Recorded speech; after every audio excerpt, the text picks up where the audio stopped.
most of the time. When guinea pigs are happy, they do little twitchy jumps called popcorning. Guinea pigs are super easy to hold, and they're really soft. Did you know that 1.5 million homes in the US have guinea pigs as pets? On the other hand, guinea pigs also have cons. They're very messy, they make so much noise, they chew on everything, and they require so much food. Guinea pigs' usual diet is a lot of hay and a lot of pellets. Guinea pigs always need a friend, or else they'll squeak or chirp really loudly to try to find a friend. Guinea pigs are very lazy and they can't climb like hamsters do. Their daily routine is just eat, sleep, repeat, and then eat, sleep, repeat. If you ever try to hold them, support them on their bottom and never hold them on their back. There's a lot of work into having guinea pigs. Guinea pigs are not the best pets for everyone, but they're certainly the best pets for me. Finally, I have a lot of guinea pigs experience since I have 2 guinea pigs of my own. My guinea pigs are named General Gerald, also known as Gigi, and William, also known as Willie. Gigi is my guinea pig, and William is my brother's guinea pig. Based on my experience on having guinea pigs, I would say that there are definitely more pros and cons to having a guinea pig. I think guinea pigs are the sweetest and most wonderful pets. Trust me, despite their cons, despite them being a lot of work, you can tell your parents you want a fluffy little guinea pig, and I highly recommend one of these chubby little playmates.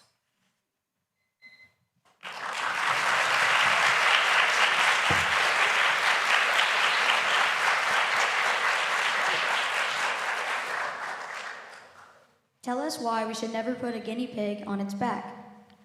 I think you should never put a guinea pig on its back because they really don't like it, and they might bite you and you might drop them. Which is your favorite guinea pig, Gigi or Willie, and why? My favorite guinea pig is probably Gigi because I picked Gigi out and Gigi's just really cute. What is an interesting guinea pig fact that we may not know already? An interesting guinea pig fact that you may not know is that guinea pigs are actually not from New Guinea, they're from South America. Thank you, Naomi.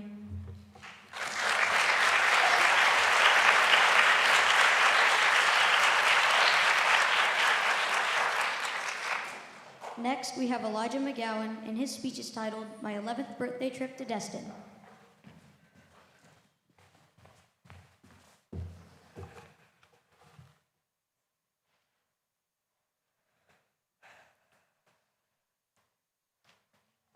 Beautiful, clear blue waters, sparkling in the sun, waves crashing on your legs, and grainy soft sands slipping between your toes. You can experience all these things in Destin, Florida. During the summer, I got to visit there for my 11th birthday. The area of Destin was first settled by Native Americans and Spanish explorers. The Spanish created the first maps of the area, and Destin was later named by a fisherman named Captain Leonard Destin from London, Connecticut. He began sailing and fishing off Destin's Gulf waters around 1835, and eventually he permanently settled in Destin between 1850 to 1852. Captain Destin pioneered the fishing industry that continues in Destin today. Destin, Florida is now home to 14,077 full-time residents. Destin's foods are mainly from the sea. For example, people eat a lot of shrimp, crab, oysters, and fish. In addition, Destin has a lot of attractions, including the ones I visited.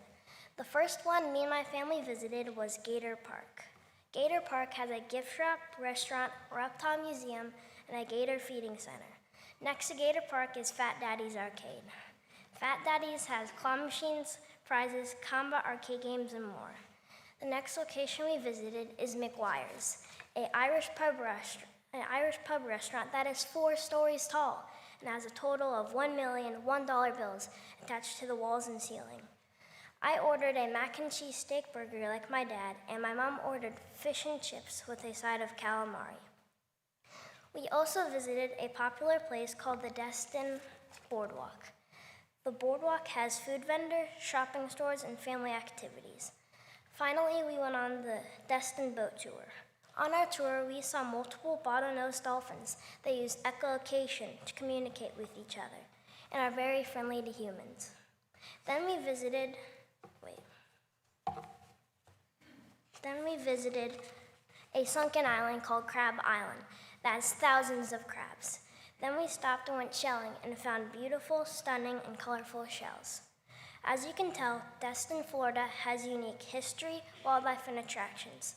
So if you and your family want to go on vacation, I highly recommend Destin, Florida.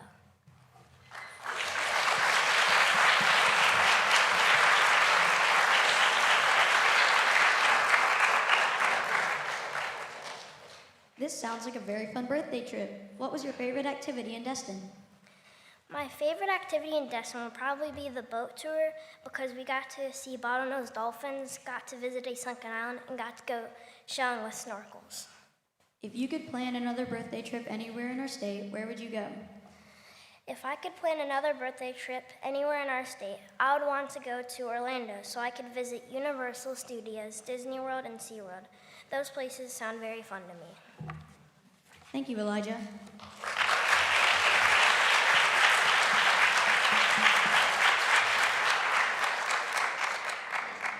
Next, we have Eloise Johnson, and her speech is titled Last Names.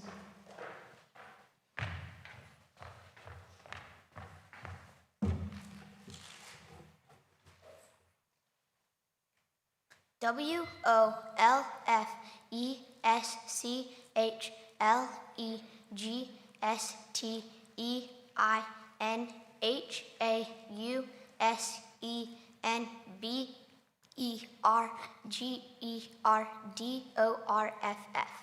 You may be wondering what in the world I just spelled. If you guessed Wolfisch Schleg Steinhauser Bergerdorf, then you're correct. That's the longest last name in the history of the world. I've always been interested in last names and the history of how they came to be. That could be because my last name, Johnson, is the second most common last name in the U.S. Surnames or last names originally began in ancient China, but spread across Europe and became widely used after the Norman Conquest in 1066. The Norman Conquest was an 11th century invasion. At this point, rapid population growth made it necessary to identify people in more detail. People added a last name to their given first name. The use of family names seems to have originated in high-class families and in big cities where they developed from original individual last names, when later became passed down through generations. The first last name ever recorded in Europe was spelled O'Cleirigh, pronounced O'Cleary. The longest last name ever belonged to Herbert Blaine Wolfisch Schleg Steinhauser Bergerdorf, and don't even ask me to spell it again. 8 of the rarest last names are Miracle, Dankworth, Relish, McCoyd, Loudy, Birdwhistle, Berrycloth, and Tumbler. 2 last names that now no longer exist are Bread and Chips. Here are some fun facts about last names. The most common last name in the U.S. is Smith. In biblical times, they did not have last names yet. Did you know that a lot of last names come from common trades or titles and jobs of importance? Some examples of these are Clark, Baker, Taylor, Weaver, Walker, Brewer, Turner, Mason, Gardner, Fisher, Potter, and Shepherd. To wrap things up, your last name is an important part of family history. It tells a story about where you've been and where you're going. I hope my speech has inspired you to learn about your last name. Now, who wants to try to spell the longest last name ever?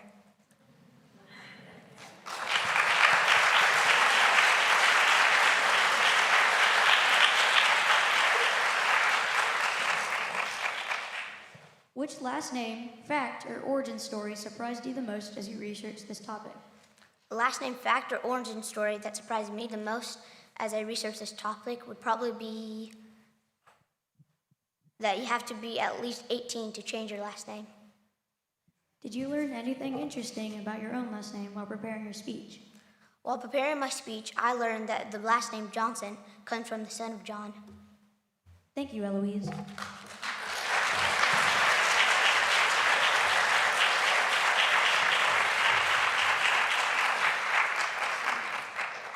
Next, we have Tori Ross, and her speech is titled Meeting a Hero.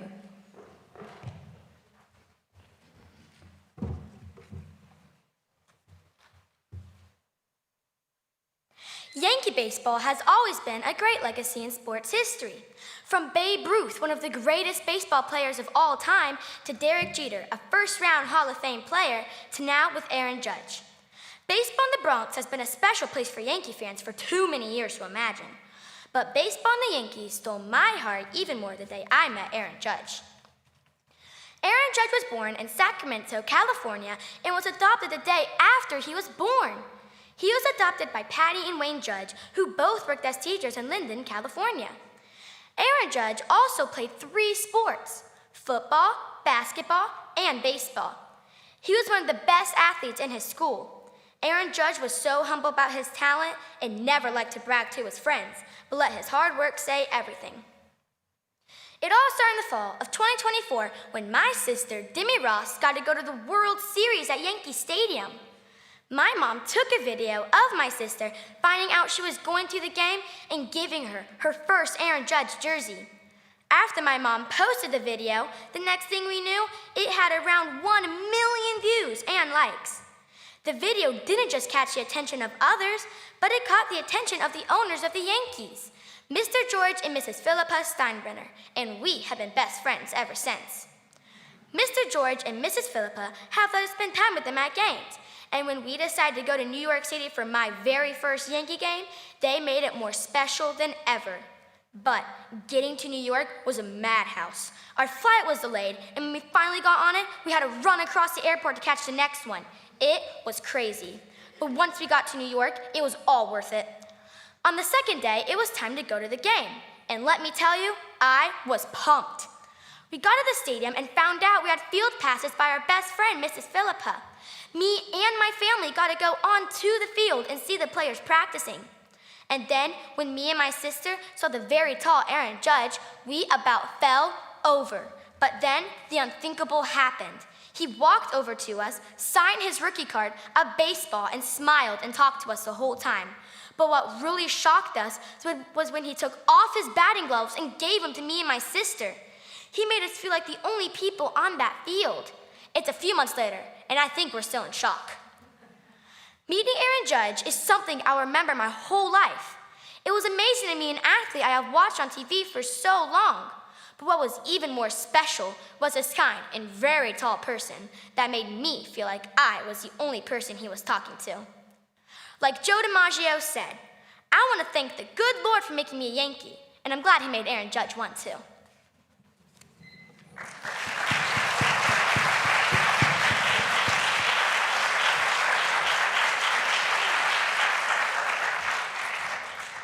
Tell us more about the moment Aaron Judge signed your baseball and gave your sister his batting gloves. What was that experience like for you?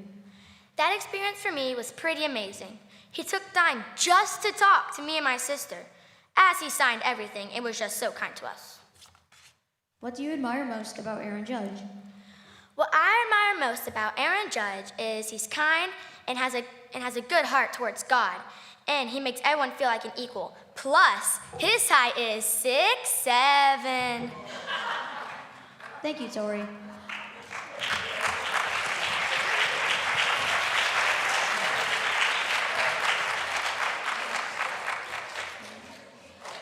Next, we have Ryder Gray, and his speech is titled The History of Lamborghini.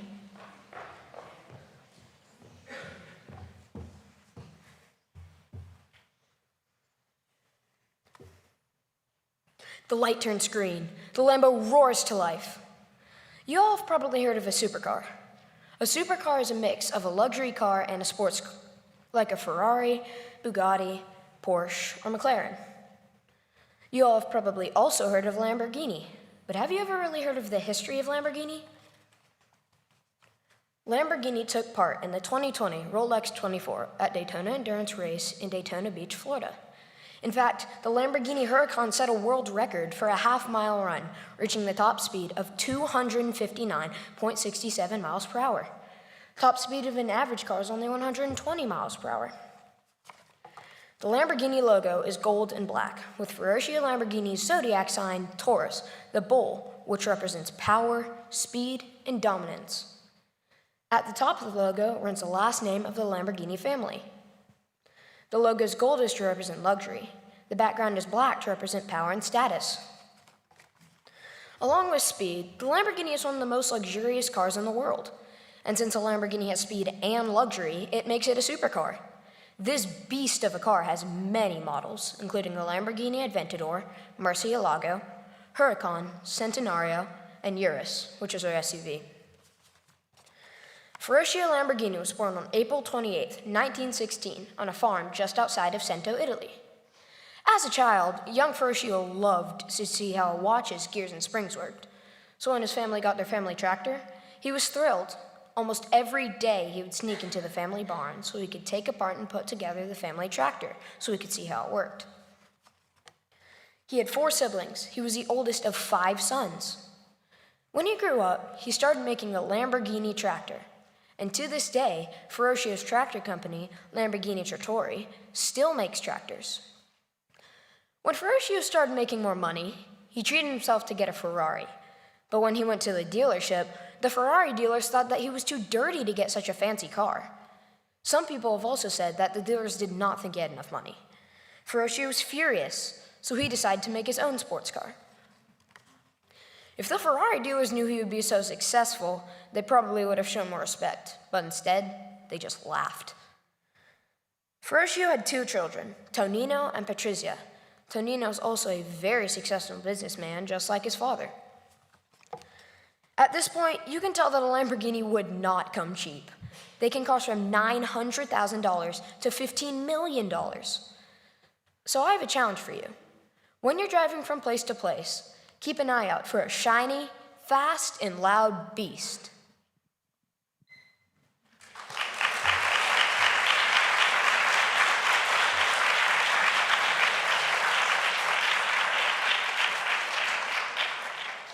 What made you choose Lamborghini as your speech topic? I chose Lamborghini as my speech topic because 1, I already know a lot about Lamborghinis, and 2, I like cars. Which Lamborghini model is your favorite and why? My favorite Lamborghini model is probably the Lamborghini Centenario because of its body shape and speed. If you could design a new Lamborghini, what feature would you add? If I could design my own Lamborghini, I would add auto drive. Thank you, Ryder.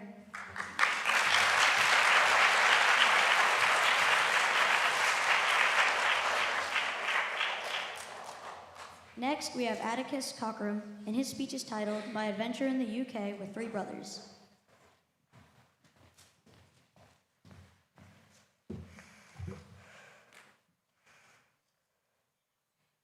Have you ever been to the UK with 3 little brothers? Well, that's where I spent the last 6 weeks of my summer, and it was an adventure full of great memories and mishaps. Despite my little brother going to the emergency room for a case of pink eye and almost missing our train to Scotland, we had a fun time. First, I will tell you why traveling with 3 little brothers was an adventure. It all started with the plane flight. Plane flights to London happen overnight. Passengers are supposed to sleep on the flight, but some of my brothers didn't get the message. I enjoyed watching the movies and the in-flight meal. A few days after we arrived in London, my little brother busted his chin open when he fell in the bathtub. It was chaos. I ran into the bathroom and he was screaming. My dad was holding a towel over his chin. My mom was calling her friend Dr. Co. Over that same week, all the kids got pink eye from the plane. Fast forwarding to our last major mishap, we were about 2 minutes from missing our train to Scotland, and when we got to the ticket barrier, we realized my dad was lost. After my mom was done, despite all the mishaps, I loved my time in England. One of our favorite things was the tour of the Chelsea football stadium and the Chelsea football camp. I got to see the field, the gym, and my personal favorite, the locker rooms. The Chelsea football camp was 3 days at a park in London with Chelsea coaches. Also in England, some awesome shops, including Waterstone's bookstore, the Harry Potter gift shop at King's Cross Station, Hamley's 5-level toy store, and the Tottenham Stadium gift shop. We also ate some amazing food. Around the corner from where we were living was the Wild Goose Bakery, which had loads of homemade desserts. We also ate way too many Ben's cookies, which are the biggest, most gooeyest cookies you've ever had. After my mom was done teaching in London, we headed up to Scotland. After a very long day of travel, for reasons I mentioned earlier, we headed out for pizza on the Royal Mile. In Edinburgh, we rented a big van and drove into the Highlands. My dad was good at driving on the wrong side of the road. We saw lots of mountain scenery and sheep. We also went to the Loch Ness Visitor Center, and we had a big family debate about whether the Loch Ness Monster existed. Then it was time to head home. We got home about 1 a.m. in the night before school started, and I think I'm still recovering. Our trip to the UK was exhausting and full of mishaps, but I love every minute of it with my family. Trips like this make me live for my home, my school, my normal routines, but I will value these memories forever.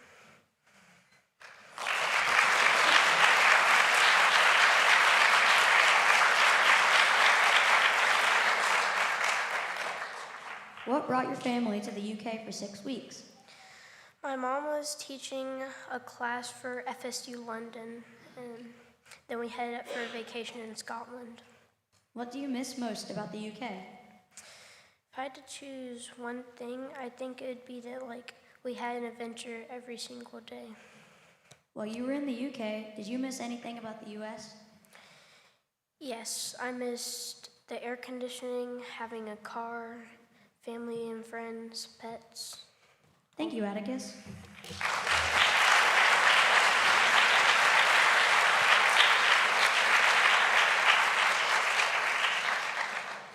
Next, we have Samantha Young, and her speech is titled, Adopt a Dog.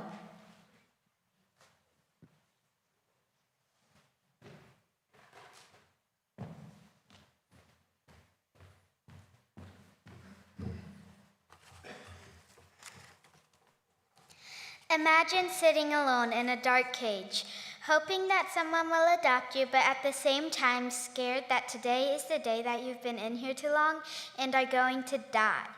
This is what it's like for dogs in the pound. Dogs are great, and you should adopt one, or maybe even two, because they are great companions, easy to love, and have great endurance. One reason you should adopt a dog is what perfect companions they are. Here are some examples. They can sense your feelings and care when you're sad. They will always try to boost your mood higher and are always happy to see you. They will do pretty much anything if they think it will cheer you up, including jumping on you. They also love to cuddle. Their fuzzy bodies are very good for this. They are warm and fun. It's hilarious to see them jump off of things to get into your lap. Dogs are so goofy. It's true. Dogs live in goofomania. Seriously. Here's why it's so easy to love dogs. They love you more than you could ever know. They care about you so much. They really want to please you. Dogs will do pretty much anything if they think it will please you, even if they think it's chasing a squirrel. I'm not kidding. Dogs always want to be with you, no matter how many times you push them away. I've tried, but they love you too much. The last reason it is a great investment to adopt a dog that I am going to talk about today is their endurance. They will always try again, even if they don't get a treat when they do it right.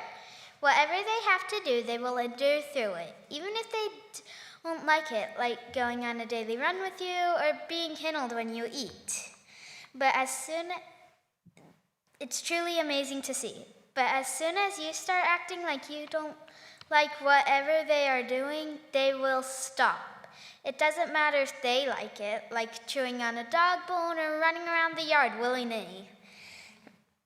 So, as you can clearly see, you should adopt a dog. You can go into any local pet store or animal shelter and do so. Thank you for listening.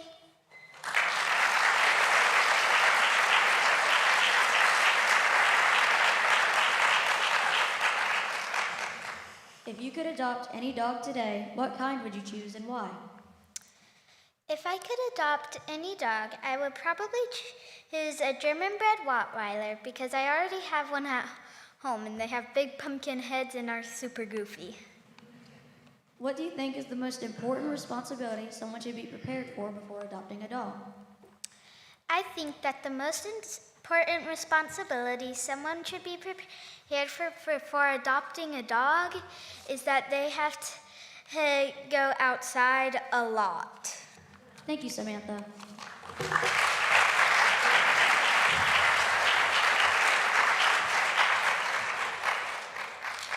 Next, we have Andrew Kulichenko, and his speech is titled Comparing Life in Ukraine to America.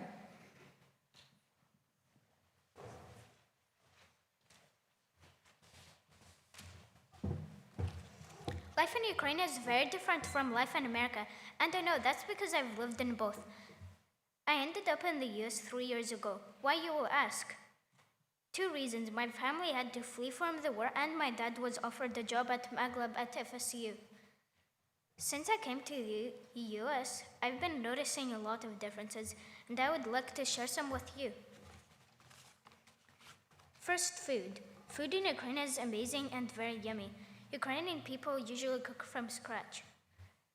Most stores and markets have large sections of fresh organic fruits, vegetables, grains, dairy, and meat. I really miss it, especially waffle cakes and Ukrainian sandwiches. Second, religion. Ukraine is a Christian country.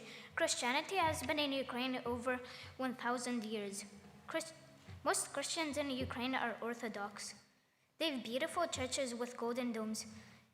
Here in Tallahassee, all Christians I know go to Protestant churches. Third, buildings. Here in the US, I live in a wooden house, and it's not soundproof. I hear birds chirping and even a dog sneezing. In Ukraine, I lived in an apartment in a solid brick building. Most houses there are made from brick and stone. Kyiv has many beautiful old buildings from different time periods. After all, Kyiv is over 1,500 years old. Tallahassee feels brand new. It's only 200 years old. Last, transportation. Public transportation is very good in Ukraine. In Kyiv, everybody's favorite is subway because you never get stuck in a traffic jam underground. One of the subway stations is actually the deepest in the world, 350 feet deep, almost. In Tallahassee, I only see buses, but I've never taken one. Here, I go everywhere by car. There's so much more I could tell you about the differences in both countries. Just ask. Living in two different cultures taught me that there's always something to appreciate and something to learn. And I'm thankful to have both Ukraine and America part of my story.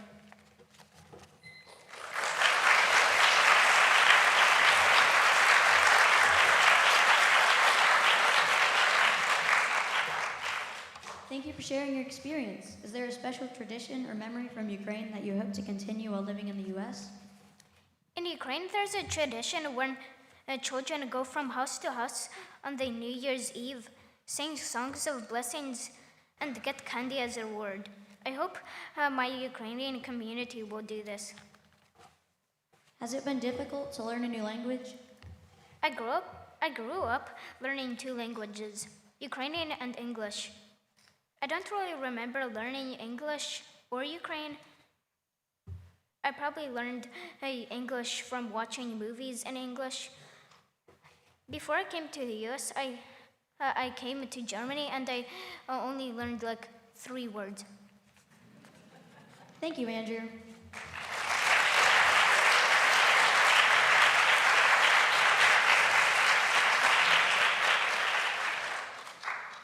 Next, we have Olivia McClellan, and her speech is titled Jasper.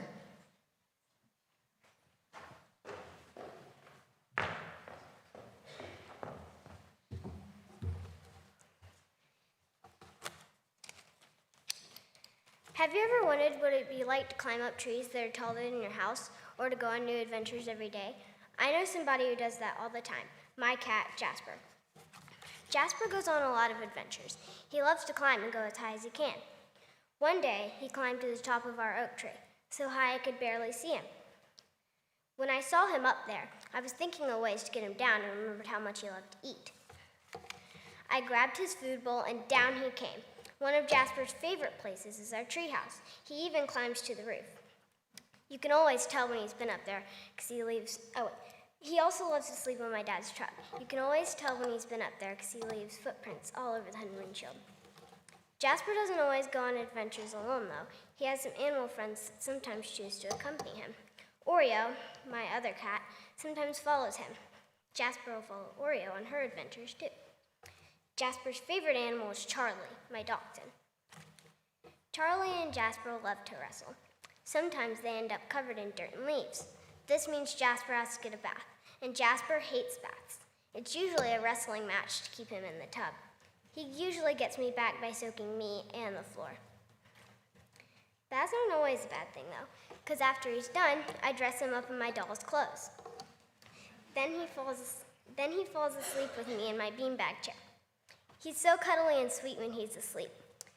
He purrs really loud and for a long time, too. He doesn't stay asleep forever, though. Once he's done with his nap, he's playful and energetic. He wrestles with my socks, my strings, dolls, and anything that catches his eye. After a while, he goes back outside and off to his next adventure again. Sometimes I'll follow him and spy and see what he's doing. Jasper's the best cat on earth, and I'm so thankful God made him.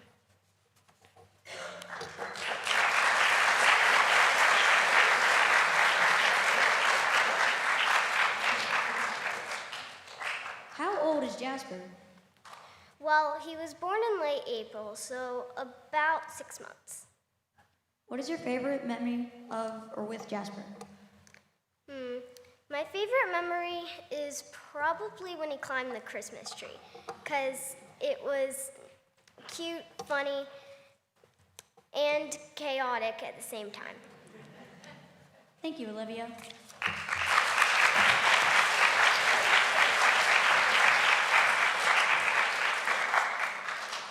Next, we have Blake Booth, and her speech is titled, A Home Away from Home.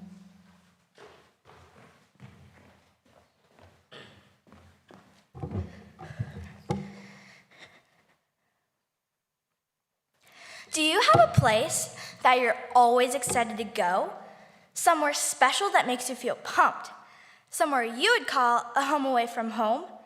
It might be a beach, the mountains, or even a friend or family member's house. For me, that is Sarasota, Florida, especially our family condo on Lido Beach. And in the storm season of 2024, we thought we could lose it all. Wind gusts screaming over and over, again and again. On September 26th, Hurricane Helene did a number on Sarasota, causing great impact on both the beaches and inland. Surprisingly, Sarasota then got hit a second time by Hurricane Milton just 2 weeks later, leaving even bigger damage than before. Imagine debris everywhere and water standing up to 3 feet tall. Our condo's pool was covered like a mountain of snow, but it was actually sand. Thankfully, Sarasota has now recovered well from the destructive storms. My family condo has been in our family since my great-grandparents bought it in 1977. That's almost 50 years. This past summer, we had our very first Platt family reunion celebrating my late great-grandpa Zach's 100th birthday. I loved spending time with all my cousins and family who live in Illinois. We spent hours playing in the pool, boogie boarding in the Gulf, and staying up late running the halls and watching movies together. Another best spot in Sarasota is St. Armand's Circle. The Circle is a town center established when John Ringling purchased the island in 1917. Some shops have been there forever while others come and go. One of my great-grandpa's favorites, the Big Olaf, a family-owned ice cream shop, opened in 1982. 3 years later, Kinwins made its way onto the Circle, this starting our family ice cream war. Some of us were hooked by first taste, like me with my absolute favorite Kinwins s'mores, while others, all in the name of loyalty to my grandpa, have never known the delight of walking into the smell of fresh waffle cones and fudge being made on the slab. The family ice creamer went on for 32 years, but when both shops were put on hold for months, we were all forced inland to downtown Sarasota. It was here that Main Street Creamery was found and loved by all. The ice cream is delicious, the worker is always pleasant, and they let you have as many samples as you want. As you can see, Sarasota is an amazing, lively place with a bunch of beaches. I'm so thankful that our home away from home survived the storms. Go and see the beautiful Sarasota, Florida, and maybe I'll catch my family and I there.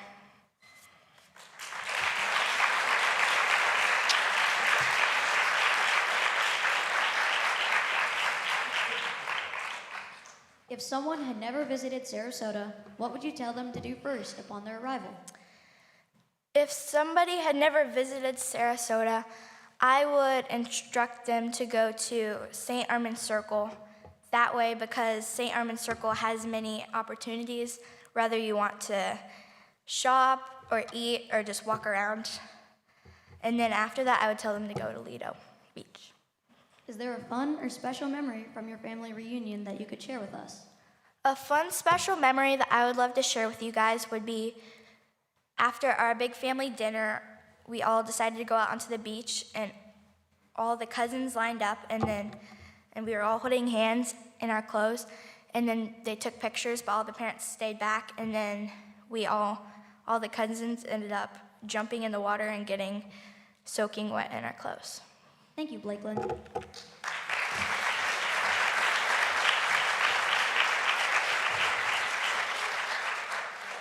Next, we have Nora Hadamaki, and her speech is titled Weird English.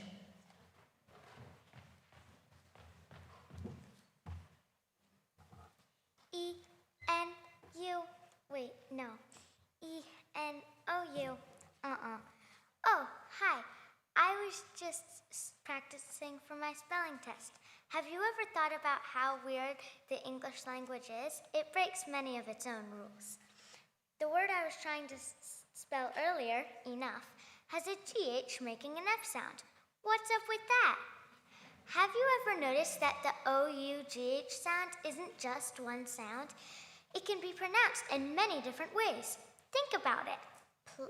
Plow, though, through, bought, and that's just one example of how weird the English language is. Have you ever heard of homonyms and wondered what they are?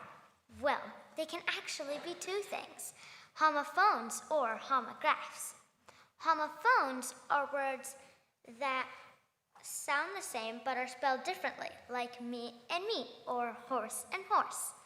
Homographs are words that are spelled the same but have different meanings or pronunciations, like the bark of a tree and the bark of a dog, or wind and wind. There are also contronyms, or words that are the same but mean the opposite of themselves. Dust and dust are one example. To dust the cabinet means to take dust off it, but to dust a cake with sugar means to put the sugar on it. Lots of our words come from an old language called Latin. Latin is what we call a dead language. That means no one speaks it anymore. English also borrows from German, French, and even Old Norse. Here's something you would find on a pop quiz: contrastive stress. Contrastive stress is like this. If I say, I never said he stole my bike, like this, I never said he stole my bike, then I'm saying someone else said it. But if I say, I never said he stole my bike, then I'm saying he stole something else. You can also do that with words. If I say, record, then it might mean I'm taking a video. But if I say record, then I'm talking about the large black disc you put in a record player. I also wanted to mention the order of adjectives. I know, it sounds like some boring grammar law, but really, it's something we all do without noticing. We all know, once we learn English, not to say the red big ball. That sounds wrong. We would say the big red ball. Yeah, I know, weird. Even though all these things I've talked about make English confusing and difficult, they make it unique and interesting too. But now it's time for me to say B-U-Y. Oops, I mean B-Y-E.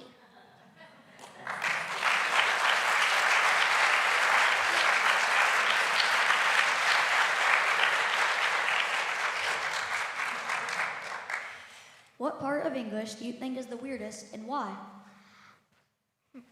I think the order of adjectives really surprised me because because it surprised me how we just pick it up and we aren't taught. What English rule do you wish you could change? I wish I could change the I before E except after C rule because it doesn't apply in a lot of words, such as weird. Thank you, Nora.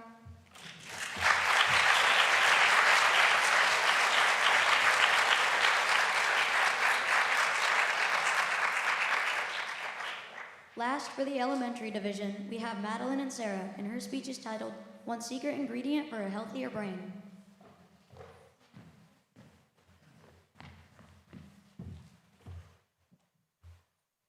Have you ever wondered how you can improve a child's brain, increase their ability to focus, plan, organize, have emotional control, as well as grow their character and relationships? Most grown-ups see recess time as though it's chaos, but to us kids, it's so much more. Let's consider how recess is defined, some scientific facts about recess, and some steps that grown-ups can take to make recess better for kids. First, recess should have good quality, so there should be safe equipment and no hazards. Recess should also have good quantity, so a good amount of time and enough space. Recess should be an everyday thing, not a thing kids have to earn. Kids need breaks, just like grown-ups. Businesses have to give adults breaks at their job, and nobody questions that. But what grown-ups expect of kids is sometimes not reasonable. One great example of prioritizing recess occurs in Finland, where they make a practice of giving kids 4 15-minute breaks for recess. Altogether, that's an hour. Wow, I want to go there. In addition, recess is scientifically proven to be helpful for kids' brains. Recess helps us develop our cognitive flexibility, form new pathways in our brain, increases our ability to focus, and even improves our behavior. Scientists have proven that proper recess helps keep our attention on the right thing, and what grown-up doesn't want that? Recess also grows our imagination, social skills, and our academic knowledge. Scientists believe recess is a great thing for kids. Finally, grown-ups should make recess a priority, not a thing kids have to earn. Grown-ups should care about recess because kids need breaks. Also, recess helps us grow, improve, and release some energy. A few steps that grown-ups can take to make recess better for kids is to make sure a reasonable amount of time is given, proper space and equipment are provided, a variety of activities are available, and to ensure that kids are kept safe yet given freedom too. Furthermore, grown-ups should never withhold recess time as a punishment or to make students finish work during this time, because the kids who get recess taken away are usually the ones who need it the most. Did you know in 3 states it is against the law to take recess away? Grown-ups see recess time as though it's chaos, but to us kids, it's creating cognitive flexibility, growing our imagination, helping our behavior, improving our social skills, and our ability to problem solve. Recess is a great thing for kids, and I'm not saying all this because I'm a kid who loves recess. I'm just saying this to help kids like me who need recess to improve our behavior. There's one secret ingredient for a healthier brain, recess. Now I'm off to Finland.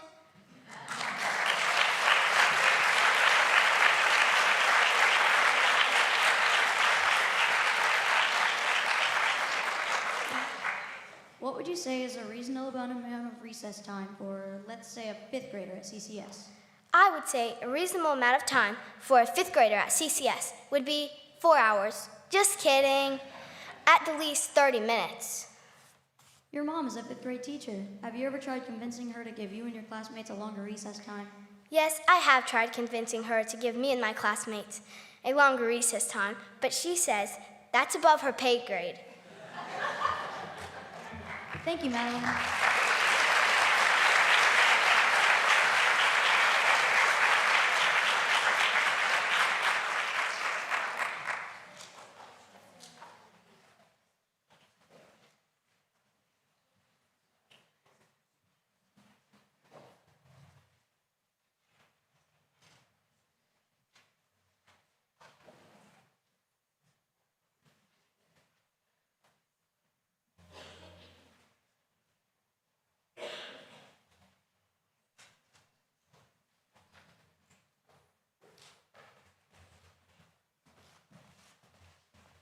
Thank you, 4th and 5th grade students. That was wonderful. Let's give them another round of applause.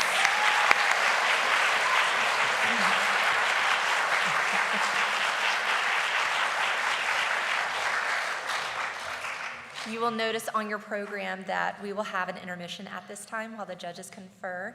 They will meet together for around 10 minutes or so, and then I will call you all back to your seats, and we will then listen to the middle school students, take another brief intermission, and then conclude with our awards presentation. If anyone needs the restrooms, they're located downstairs at the bottom of the stairwell. At this time, student speakers may go to their parents in the audience. All other students should remain in their seats unless given permission from their teacher. Thank you.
All right, ladies and gentlemen, boys and girls, it is time to return to your seats. The judges have returned, so we are now ready to move on to our middle school competition. At this time, I would like to ask our contestant reviewer, Connor Prato, to introduce our first middle school speaker. First, for the middle school division, we have Rebecca Ozdemir, and her speech is titled The Ancient City of Ephesus.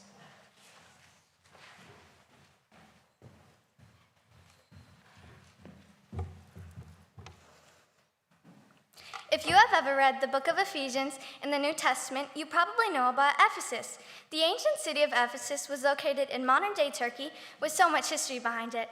Ephesus was founded around the 10th century BC and ended in 546 BC because of a war. In 2024, according to official figures, exactly 2,626,753 people visited the ancient city of Ephesus. This clearly shows how popular and attractive it's become. Ephesus became this well known because it was an important center for early Christianity and it's home to the Temple of Artemis, one of the 7 wonders of the ancient world. Yet it ended, and there are many likely reasons like political instability, religious changes, the rise of competitors, and natural disasters. In the book of Ephesians, the Apostle Paul went to Ephesus, which is another reason why it is so well known. Paul went to Ephesus on his 3rd missionary journey to preach the gospel to the Ephesians. While Paul was there, he stayed for about 3 years and started a church there with his friends Priscilla and Aquila. Paul had a great impact on the Ephesians. He gave them the knowledge and understanding that they needed to have a strong relationship with Jesus. That is why the Ephesians showed Jesus what they did and said. The Library of Celsus, a monumental tomb and public library, the great theater capable of seating 2,500 spectators, and public baths, a gymnasium, and terrace houses with intricate mosaics are just a few of Ephesus' amazing structures created long before our time. Ephesus was incorporated into the Roman province. This marked the beginning of its golden age. Ephesus was known as the most important city of Eastern Mediterranean. It became the capital of Roman Asia Minor and a center for Christianity, governance, and culture. There lies, in Asia Minor, one of the most amazing cities of ancient history. Ephesus concludes of history, culture, religion, art, and science. It has had enemies and allies, peace and war, but all in all, Ephesus still stands and shows us what a great ancient city really looks like.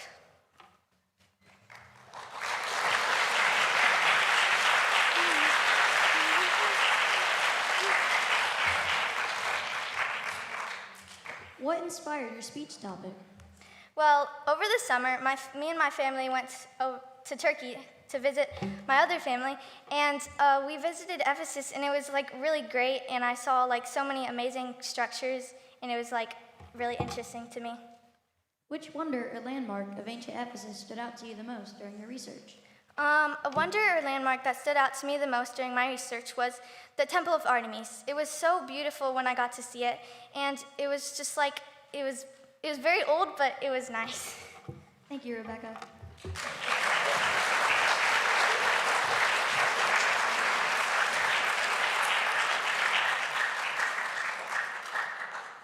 Next, we have Peter and Sarah, and his speech is titled Mascots of College Football.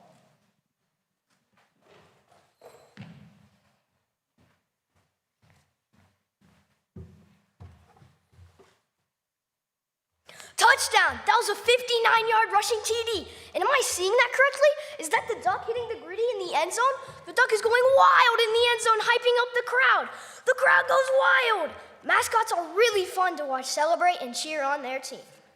Mascots can be live animals or costumes. You might know Ralphie, the University of Colorado mascot, or Bevo, the Texas mascot. They run out on the field before kickoff with their handlers. You might also know Sebastian the Ibis, the Miami mascot, who runs out with the Miami team in the smoke. Then, one of the classic ones, the duck from Oregon, of course. A few weeks ago, he fell down running and his head came off. Stanford has a tree that is homemade and is crazy looking. He started as a joke, but fans love him so much, the school decided the tree had to stay. Not all mascots are that well known. Take, for example, the Kansas Jayhawk, a giant blue-bodied bird with a bright red head and a bright yellow beak, named after the people of Kansas who wanted Kansas to be a free state in the 1850s. The BYU Cougar, Cosmo, is known for dancing with the cheerleading squad and doing acrobatic tricks like diving through flaming hoops. An underrated ACC team mascot is the Ramblin' Wreck of Georgia Tech. They drive out with a Ford Model A car and drive around the stadium, hyping up fans. 3 mascots I bet you definitely don't know are the Fighting Pickles of University North Carolina School of Arts, the Banana Slugs, University of California, Santa Cruz, and the Blue Hens from Delaware. My personal favorite may be the Toledo Rocketeers, Rocky and Roxy. They are large astronauts with massive helmets. I know what you're thinking. Mascots are cool and all, but did you know there have been times that mascots have fought each other and some have even escaped from their cages, scaring fans and mascots alike? One crazy fight was when Brutus the Buckeye of Ohio State got punched by the Ohio Bobcat. Another time, Bevo, a long-torn bull for Texas, got loose and scared Uga. Chip, the costume buffalo from University of Colorado, shot himself with a t-shirt gun. He had to get carted off the field. But I have to say, my favorite by far was when Sebastian, the ibis of the U, ran out on the field with a fire extinguisher and tried to extinguish Chief Osceola's flaming spear. Mascots can make us laugh, get a crowd fired up, and even make a victory even better. But we have to remember that when our team loses, we can honor God by being nice to each other's team's mascots. Because, let's be honest, mascots make something great, like sports and school spirit, even better. Now excuse me while I go order my Sammy the Slug t-shirt.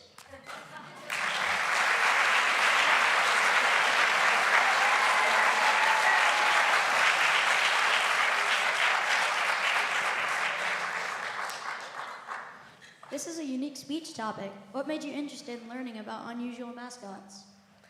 What made me interested in learning about unusual mascots is probably watching College Game Day with my dad. In your opinion, what is the most unusual sports mascot? Probably the Fighting Pickles, a large pickle with big muscles, a mustache, and an artist hat. Thank you, Peter.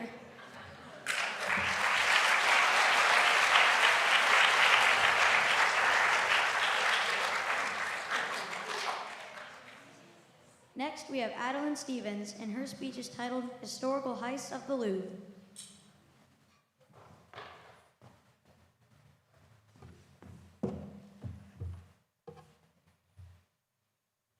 Bonjour, welcome to Paris and your VIP tour of the Louvre. Sit back, relax, and enjoy the tour. Let's start with some history of the Louvre. Once a military fortress, it became a royal residence before becoming the most famous art museum in the world. But not all the visitors this museum attracts have good intentions. You may have heard of a recent jewel heist where 8 precious jeweled items were stolen through a second-floor balcony in under 7 minutes. But did you know this is not the only heist to take place at the Louvre? The most popular piece of art at the Louvre is the Mona Lisa, painted by Leonardo da Vinci. It attracts about 9 million visitors per year. One visitor, a local employee, dressed in his old uniform, slipped the painting out of its frame and snuck down the back staircase with it under his jacket. It took people 28 hours to realize it was missing. It was eventually found 2 years later when the thief tried to sell the painting in his home country of Italy. The Mona Lisa was returned, but it was obvious the Louvre needed better security. Thankfully, they learned their lesson by the time World War II came about.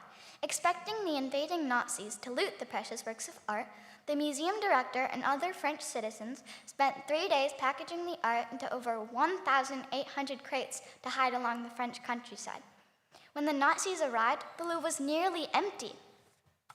Sadly, the Louvre was not so lucky. In 1998, when the 140-year-old painting, The Road from Sèvres, worth $2.5 million, was cut out of its frame in broad daylight. It has never been found to this day. If you happen to see it, there is a reward posted for any information leading to its recovery. These are not even all the robberies that have occurred at the Louvre, so it's hard to believe that one could still occur today. What will it take to protect these irreplaceable works of art and valuable pieces of history? I hope the next time you take this tour, you will be able to see all the stolen items returned to their home in the Louvre, where everyone should be able to enjoy them. I hope you've enjoyed your tour today. Please remember to tip your tour guide.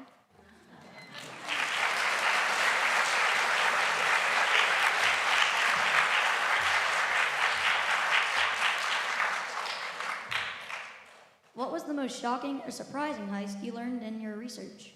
I think the most surprising heist I learned was the most recent one, which is the crown jewels. I thought it was surprising because I never would have thought anyone would be able to get away with stealing something so precious to French citizens in our time period. Have you ever visited the Louvre?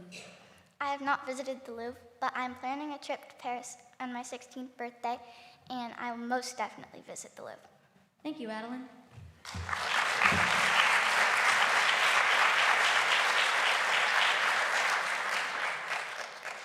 Next, we have Lydia Ingram, and her speech is titled Name, Image, and Likeness.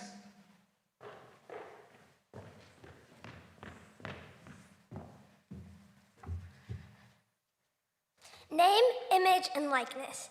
These words have grazed the minds of college athletes for years. Since college athletics began, student athletes had to be amateurs and couldn't make any money from their sport beyond the value of their scholarship. Things began to change when a basketball player in California filed a lawsuit against the NCAA when he realized that a video game company was making money from a video game character that looked and acted like him. Then, on June 21st, 2021, the Supreme Court ruled that college athletes could make money from the use of their name, image, and likeness. This was great news to college athletes, and they jumped on this opportunity to make money while still in college. But as athletes hopped on the NIL train, colleges were left scrambling. Some even had to push to change laws in their state. In the past, student athletes could only be paid by playing professionally, such as the NFL, which is professional football, and the NBA, which is professional basketball. And since most athletes don't make it to the quote-unquote big leagues, for instance, only 1.6% of college football players make it to the NFL. They never got the opportunity to make a profit from their talent. NIL has now allowed them to make money from their sport before their time playing the sport comes to a stop. NIL has not come without its share of challenges, though. One of the biggest challenges has been recruiting. Some athletes, instead of going to the college that fits them best, now some of them just want to go to the college that can provide them with the most money or get them the best deals. There are also some great examples of NIL being used for the good, though. Olivia Dunn, who is a gymnast from LSU, has made a substantial amount of money while still having drive for the sport she plays and representing her school well. And Dylan Gibbons, who played for FSU, raised over $150,000 for needy families. There are also countless families who now have money which would just not have been possible before NIL. In conclusion, it can be said that NIL has had both a bad and a good impact on NIL. What's your opinion on NIL? Do you think that it ruined college athletics forever, or is it a positive change that took way too long to happen?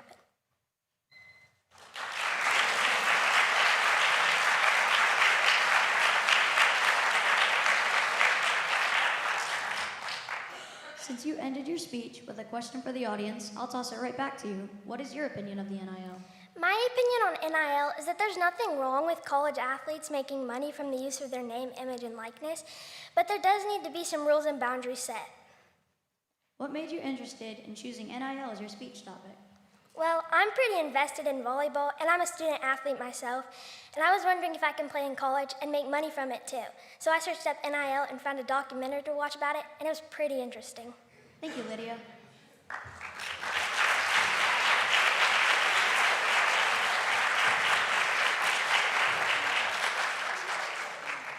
Next, we have Bryce Gernhardt, and his speech is titled In-N-Out Burger.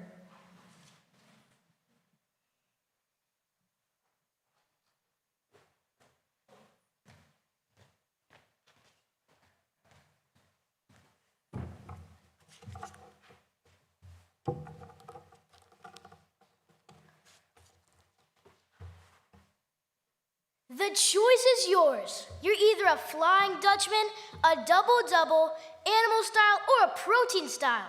Just about everyone fits into one of these categories. Are you feeling hungry? I know you are. Well, you're in luck if you live in Nevada, Arizona, Utah, Texas, Oregon, Colorado, Idaho, Tennessee, or California. Wait a minute, I don't hear Florida on that list anywhere. This is a ripoff. Maybe someday, In-N-Out Burger will even come to Florida. In 1948, In-N-Out Burger was founded by Harry and Esther Snyder in Baldwin Park, California, as the first drive-through hamburger stand in the state, featuring a two-way speaker system, which revolutionized fast food industries. Family run, it relied on fresh quality ingredients and a burger made just for you, but affordable. In-N-Out Burger is not just a restaurant to buy quality food from, it is a lifestyle. There are so many awesome facts about In-N-Out as a company, but here are just a few. One of the best things about In-N-Out is its simple menu: burgers, fries, and shakes. But in 1961, In-N-Out made a secret menu where customers could order special items only the regulars knew about. Some of these secret menu items include the animal-style cheeseburger, which is a cheeseburger with grilled onions and In-N-Out's signature sauce. Another secret menu item is protein style, which is a burger wrapped in fresh lettuce instead of a bun, a California healthy favorite. My personal favorite is the Flying Dutchman, aka the burger with no bun. It's no surprise even the celebrity chef Gordon Ramsay is a fan. Not only does In-N-Out have fresh quality ingredients and affordable food, since 1987 they've also been serving in a deeper way. Every food wrapper or drink cup has a different Bible verse underneath it. The Snyder family has been committed to sharing the gospel through everything they serve. Fountain drink cups have John 3:16 underneath them, and the shakes have Proverbs 3:5. So with a strong family history, interesting menu items, and a subtle way of sharing about Jesus, In-N-Out has managed to reach countless people and become not just my favorite, but millions of others too. Did you hear that? Somebody's stomach is growling. I wonder if DoorDash would deliver from California to Tallahassee.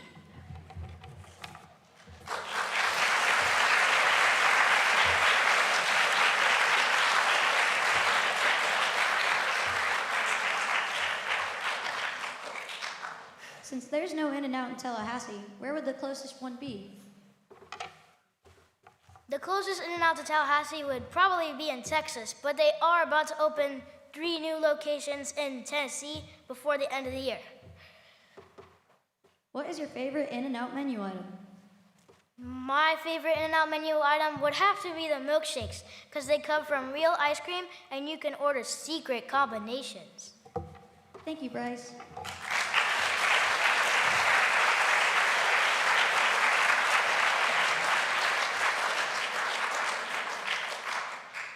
Finally, we have Annie Hotamaki, and her speech is titled Brave Women of the Holocaust.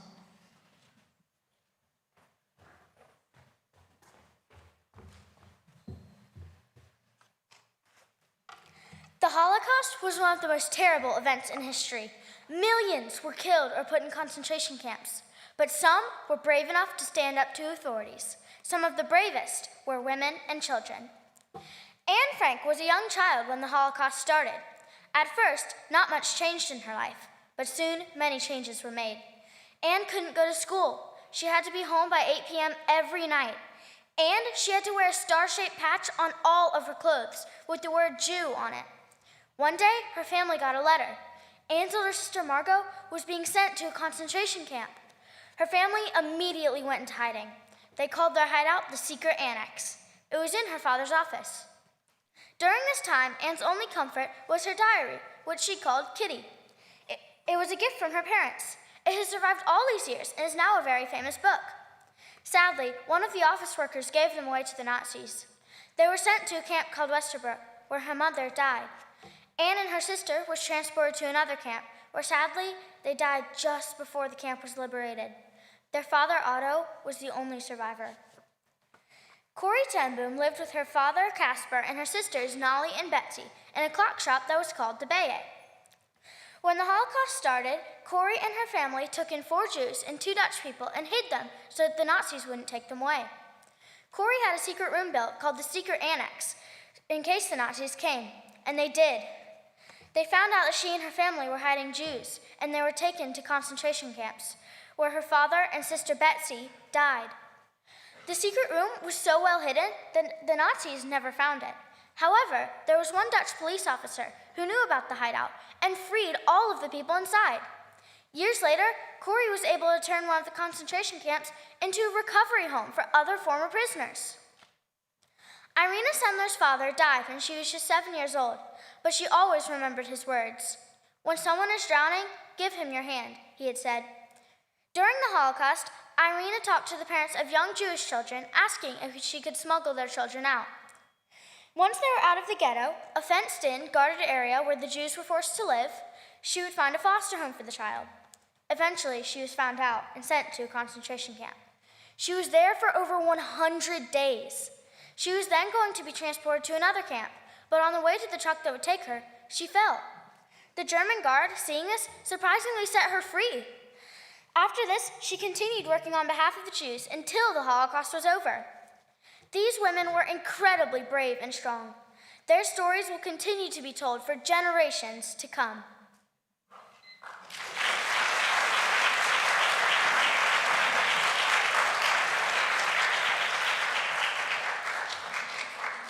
In your research of this topic, who do you find to be the most inspirational and why?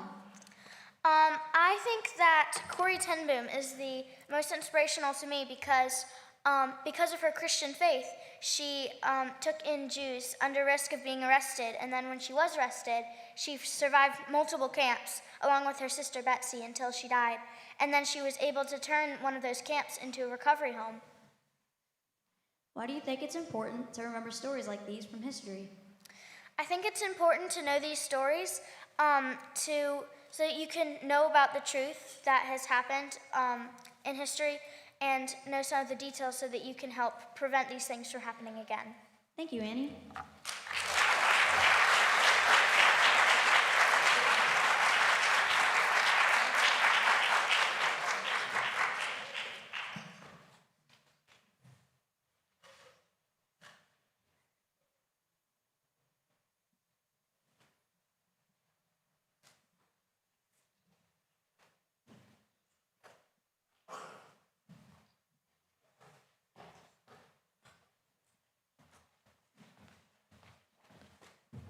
Wow, well done, middle school. Let's give them another round of applause. That was really good.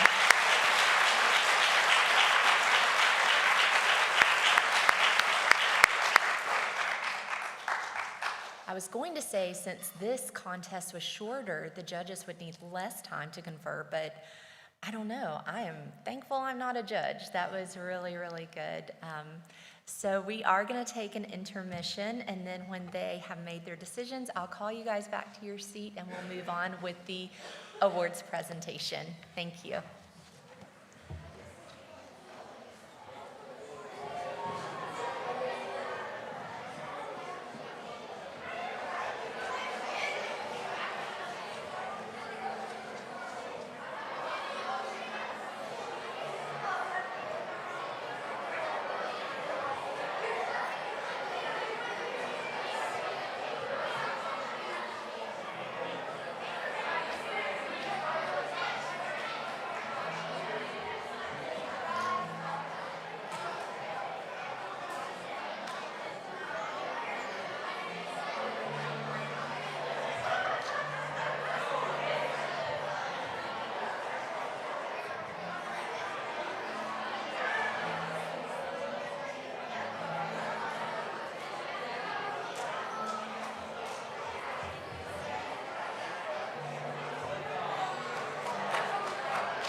Ladies and gentlemen, boys and girls, our second intermission has come to an end. I would like to kindly ask that you make your way back to your seats. We are ready to move on to the awards presentation. Students, no matter the outcome, I think you should feel a sense of accomplishment for making it this far to the school-wide level. You have done a wonderful job. I am very proud of you.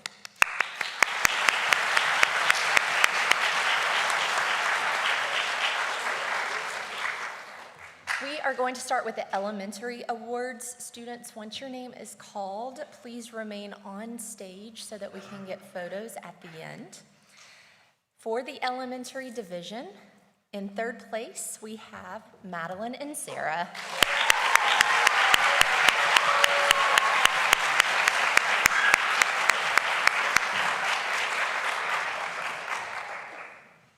Madeline, you can come stand over here, okay?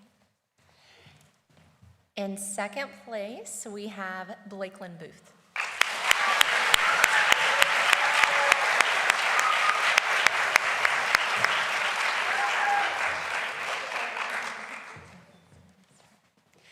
And in first place, we have Ryder Gray.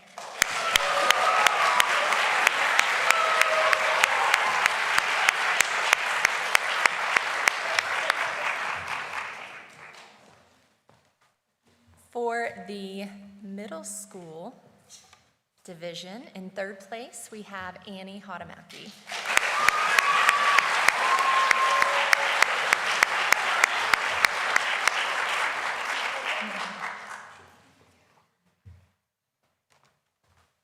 In second place, we have Peter and Sarah.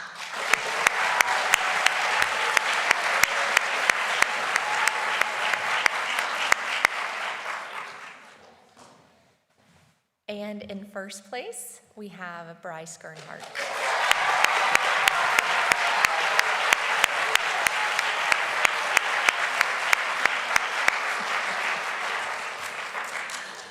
Our first place winners from each division will advance to the county competition on January 24th and represent CCS there. Thank you everyone for coming today. Speakers, even if you did not place, there is something for you on the awards table with your name on it, so if you'll be sure to stop by there and get that before you leave. For parents of today's speakers, please feel free to take your child off campus for lunch, but sign them out at the main office first, and then enjoy lunch together. We ask that you bring them back to school to finish the day with their classmates if possible. Just sign in when you bring them back to the main office. And I appreciate your time today. Thank you guys. This concludes our school-wide contest.